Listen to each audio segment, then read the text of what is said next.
Plywood is a staple of modern furniture and cabinet building because it's less expensive and more dimensionally stable than solid wood. It's not for every project, but the average woodworker does use a fair amount of it.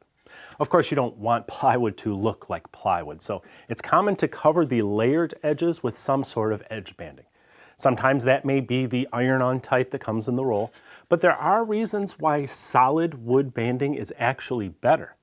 For example, a thick banding like this one can add rigidity to the plywood, which can help keep shelves from sagging or even cabinet sides from bowing.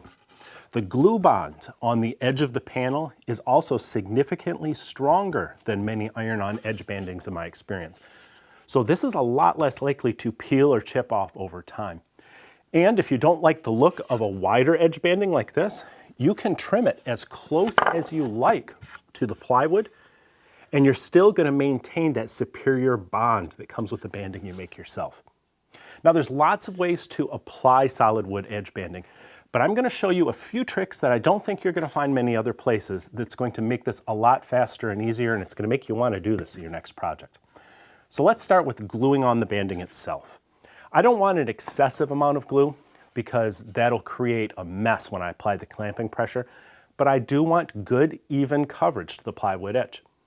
In this case, my edge banding is 3/4 of an inch thick, and I like to start out about 1/8 inch or so wider than my plywood panel is thick. So I might rip an inch-wide strip from a hardwood board and then turn that on its side. And that's going to give me a little bit of an overhang on each face of the panel, which will make it easier to apply because I have some room for error if it slips a bit when I'm clamping it down. As for clamps, I've used the blue tape a lot in the past, and it works all right, but it's hard to get enough pressure sometimes without a lot of it, and I was finding that it took a lot of time to apply all those strips of tape and then peel them off again. These clamps are a much better solution in my opinion because they're specifically made for edge banding with a little band that presses the edge band against the edge of the panel.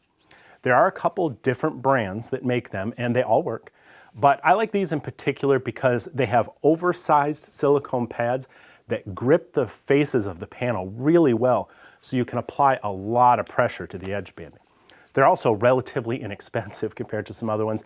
I think as cheap as a little more than $5 if you get them in the 10-pack, which is a great idea because you're going to use a lot of them once you realize how handy they are. I'll put a link to this below this video so you can check them out.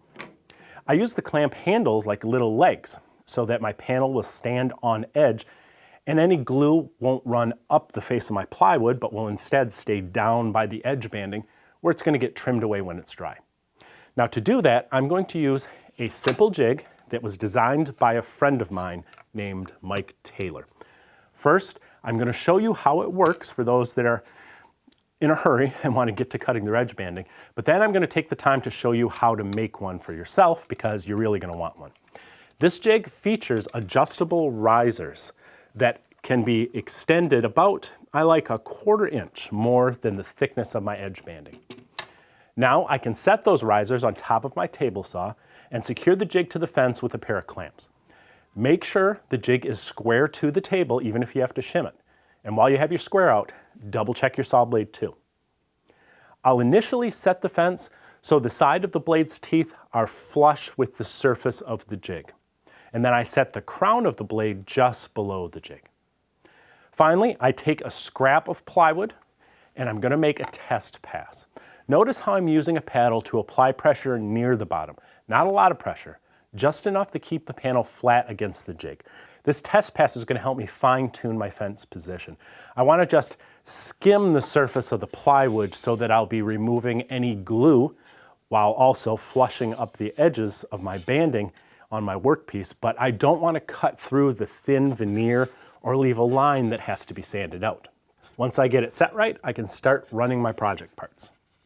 I do one face at a time, again keeping pressure with the paddle down near the bottom but not directly against the side of the blade. You could use a featherboard to do this if it's a larger panel, but you'll want a riser on the featherboard so it doesn't push directly into the side of the blade. Instead, you want it to push just above the crown of the blade. See how this trims the edge banding flush and removes most of the glue? After I do both faces, I can also trim the ends using my miter gauge to guide it safely. If you don't like that chunky edge banding and you don't need the extra rigidity it gives you, you can trim it back after you remove the jig. But if you plan on doing this, maybe start out with 1/4 inch thick strips so you have enough thickness to make the application easier without flexing, but you're not wasting too much wood when you put it back. The result is a durable edge banding that is going to hold up better than the iron-on kind. Now keep in mind that I'm just doing a quick demo with scraps I have on hand, so it's poplar banding on maple plywood. That color match isn't going to be perfect, but if you would put maple on maple, it would be indistinguishable from a solid wood panel. Now let me show you how to make the jig. Mine is 6 by 24 inches, but those measurements aren't critical. There are 2 dovetail-shaped slots on the back. This is to accommodate the match-fit clamp that holds it to my table saw fence. There are other types of clamps that you can use to mount a jig like this. I once made a simple tall fence with a less expensive type of clamp, and you could apply that same principle here. I'll link to that video below if you want to check that out. One thing to keep in mind is a lot of plywood is slightly bowed. So I recommend putting the concave side of the plywood against your fence, so when you tighten it down on both ends, it will pull the panel perfectly flat. The risers are merely bolts with the heads cut off and slots cut in the end with a hacksaw. That lets me use a screwdriver to retrieve them if they get twisted down in too far. Installing the threaded inserts can be a slight challenge, but here are a couple of tips. First, I use a hand screw clamp to hold the panel on edge at the drill press.